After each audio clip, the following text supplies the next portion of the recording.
All I'm offering is the truth, nothing more. The false self is the ego. The ego is the part of us that has come to believe that who I am is defined by these 6 things. Who I am is what I have.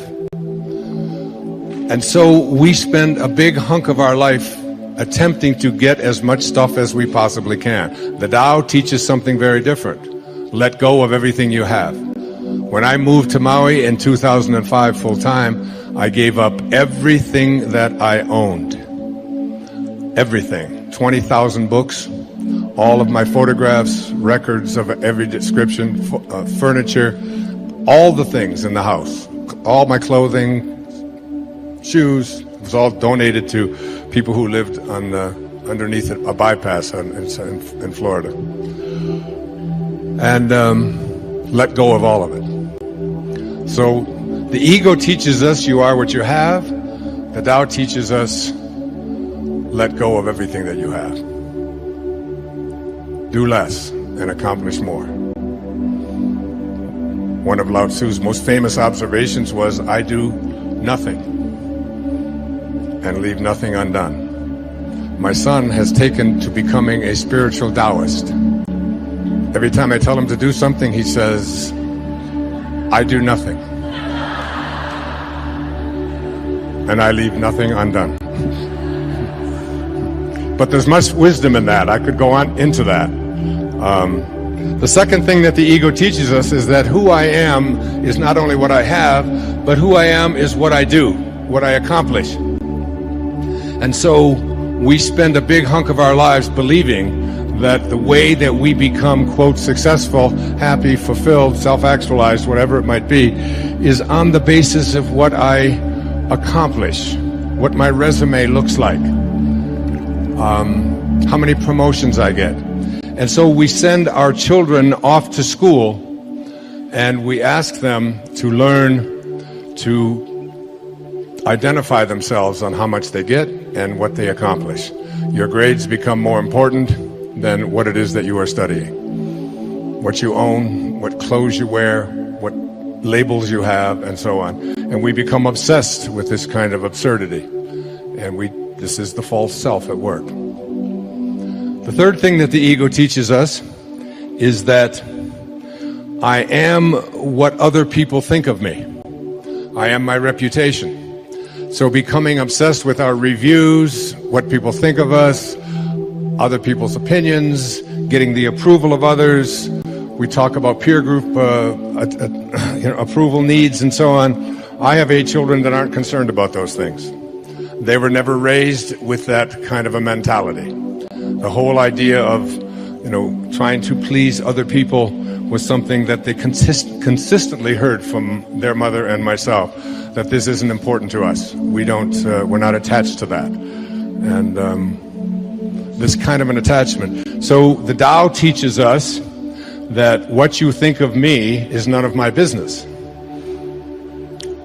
What the ego teaches us is that what you think of me is the most important thing that I have, and so I'll do whatever it is that I need to do in order to get you to agree with me, to like me, to approve of me, and so on. The fourth thing that the ego teaches us, this false self, is that who I am is separate from everyone else.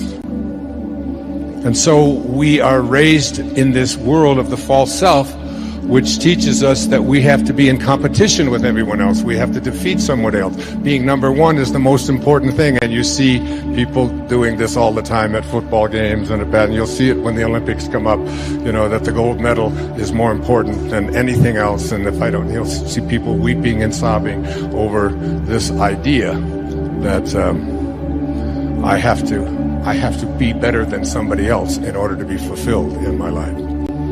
The fifth thing that the ego teaches us is that I am separate not only from everybody else, but that I am separate from what's missing in my life. The Tao teaches us that there is no place that God is not. If there is no place that God is not, then God must be in you. And if there is no place that God is not, then God must also be in all that I perceive to be missing from my life. And therefore, in order to become a manifester and to attract into my life what I want, I simply have to realign myself. I have to rejoin. I have to yoga myself to God.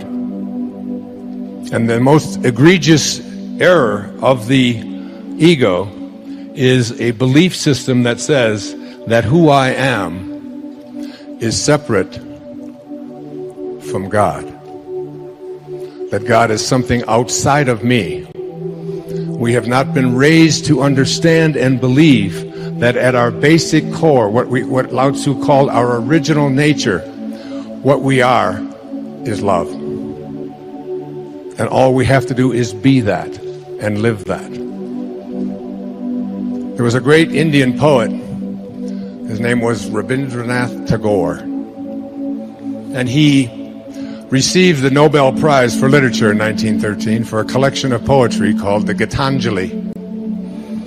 And in that poem, that long poem, 90-some verses, one of those verses says this. He's speaking of the ego. He said, I went out alone on my way to my tryst. But who is this me in the dark?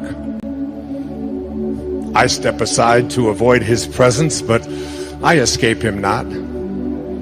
He makes the dust rise from the earth with his swagger. He adds his loud voice to every word I utter. He is my own little self, my Lord. He knows no shame, but I am ashamed to come to thy door in his company. That's a great poet. And that's a great piece of truth. That in order to get to this place, I speak about, that Maslow spoke to me about and trained me to think about, called self-actualization, is that we have to stop evaluating who we are on the basis of those ego identifiers, and instead begin to see ourselves as divine love, as pieces of God. The Native Americans used to say that no tree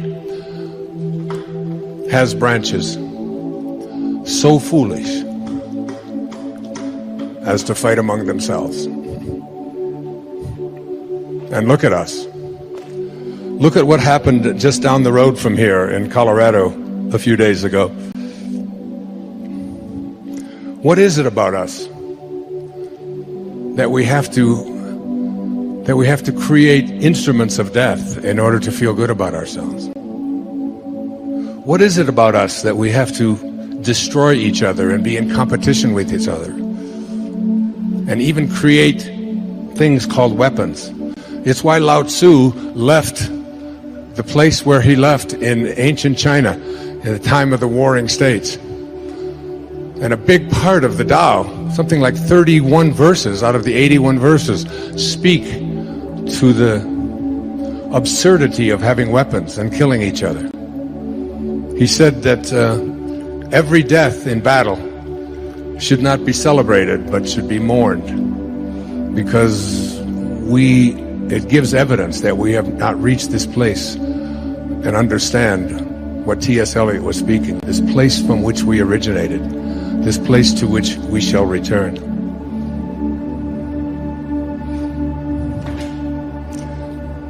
From A Course in Miracles, I jotted this down the other day. The memory of God comes to the quiet mind. It cannot come where there is conflict. A mind at war with itself remembers not eternal gentleness. What you remember is a part of you, for you must be as God created you. Let all this madness be undone for you, and return in peace to the remembrance of God, still shining in your quiet mind. Coming to know God, it's not about discovering something that resides outside of you. It's about remembering what's inside of you and living from that place. I don't believe that God is interested in us loving God. I believe God is interested in us loving each other and figuring out a way to do this regardless.